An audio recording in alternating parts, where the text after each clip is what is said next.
اعوذ باللہ من الشیطان الرجیم بسم اللہ الرحمن الرحیم۔ اب جب میں نے عرض کیا تھا سیکس ڈسپلن، اسلامی معاشرے کی جب تطہیر شروع ہو رہی ہے، مکے میں تو ظاہر بات ہے مسلمان جب تک تھے تو غلبہ وہاں کفار کا تھا۔ اب یہاں مدینے میں اللہ نے مسلمانوں کو وہ حیثیت دی ہے کہ اپنے معاملات کو سنوارنا شروع کریں، تو ایک ایک کر کے ان معاشرتی چیزوں کو اور ان سوشل پرابلمز کو ڈیل کیا جا رہا ہے۔ اب اگر کوئی سیکشول انارکی ہے، کوئی بدکاری معاشرے میں ہے، کیا کیا جائے، کیسے روک تھام ہو، اس کے ابتدائی احکام یہ آ رہے ہیں۔ اس کے تکمیلی احکام جو ہے وہ سورہ نور میں آئیں گے چل کر، یہ تدریجاً، یہ سورہ نساء، پھر ہے سورہ نور، احزاب، پھر ہے سورہ نور، اور پھر ہے سورہ مائدہ۔ اب اللہ تعالیٰ کی حکمت یہ ہوئی کہ سورہ نور اور سورہ احزاب کو کافی دور آگے رکھا ہے مصحف میں، اور یہاں پر سورہ نساء کے بعد سورہ مائدہ آ گئی ہے، ورنہ سورہ نساء، پھر سورہ احزاب، پھر سورہ نور، اور پھر سورہ مائدہ ہے، ترتیب یہ ہے۔ باقی اور بھی مدنی صورتیں درمیان میں ہیں، لیکن یہ چار بڑی بڑی صورتیں جو ہیں جن میں معاشرتی مسائل جو ہیں وہ تفصیل سے آئے ہیں، وہ ان کی ترتیب یہ ہے۔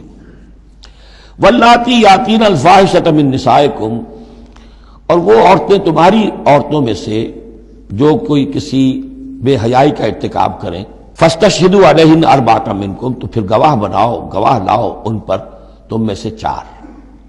اگر وہ گواہی دیں، فإن شہدوا، اگر گواہی دیں کہ ہاں اس عورت نے بدکاری کی ہے، فامسکوہن فی البیوت، تو پھر ان عورتوں کو گھروں میں بند کر دو، حتی یتوفاہن الموت، یہاں تک کہ موت ان کو لے جائے، یتوفاہن الموت، موت ان کو لے جائے، موت ان کا قصہ پاک کرے، او یجعل اللہ لہن سبیلا، یا اللہ ان کے لیے کوئی اور راستہ نکال دے۔ وہ راستہ نکالنا ہے جو سزا کی پھر بعد میں نصاب آ گیا کہ اگر اس کو پھر سزا دے دی جائے، حد جاری کر دی جائے تو پھر آزاد ہو جائے گی، لیکن ابھی ابتدائی حکم ہے۔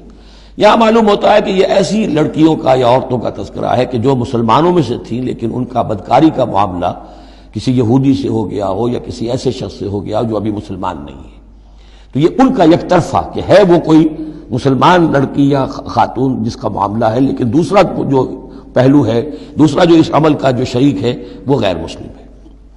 واللذان یاتیانہا منکم، اور اگر وہ دونوں تمہیں میں سے ہوں، مرد بھی اور عورت بھی، فآذوہما، تو ان دونوں کو پھر اذیت دو، تکلیف دو، انہیں سزا دو۔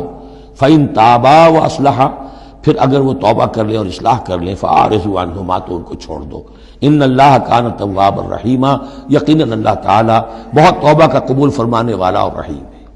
یہ بالکل ابتدائی احکام ہیں، اسی لیے ان کی وضاحت میں، تفسیروں میں آپ کو بہت سے اقوال مل جائیں گے، اس لیے کہ اصل میں تو یہ پھر آخر میں جا کر یہ سب منسوخ شمار ہوں گے جبکہ حدود آ گئی پوری کی پوری۔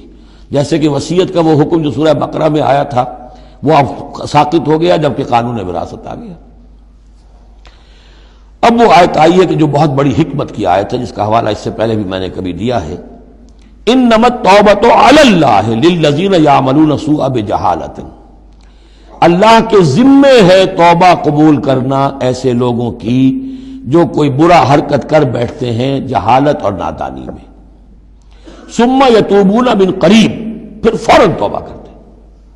یعنی اگر ایمان اندر ہے تو کسی وقت ایسا تو ہو گیا کہ کوئی خارجی اثرات اتنے پوٹنٹ ہو گئے، یا نفس کے اندر ہیجان ایسا ہو گیا کہ آدمی کنٹرول نہیں کر سکا، لیکن جیسے ہی اس کے بعد ہوش میں آئے گا اس پر شدید پچھتاوا، شدید ندامت طاری ہو جائے گی، تو اس کے لیے یہ کہ وہ توبہ کرے تو اللہ تعالیٰ اس کی توبہ قبول فرمائے گا۔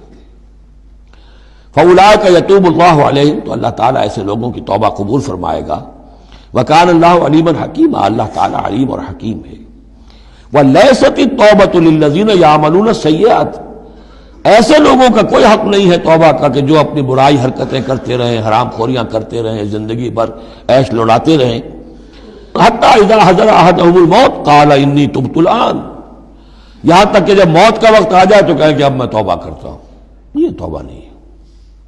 وللذین یموتون وهم کفار، اسی پر قیاس کر لیجئے جو مر بھی گئے کفر کی حالت میں، ان کی توبہ کا کوئی سوال ہی نہیں۔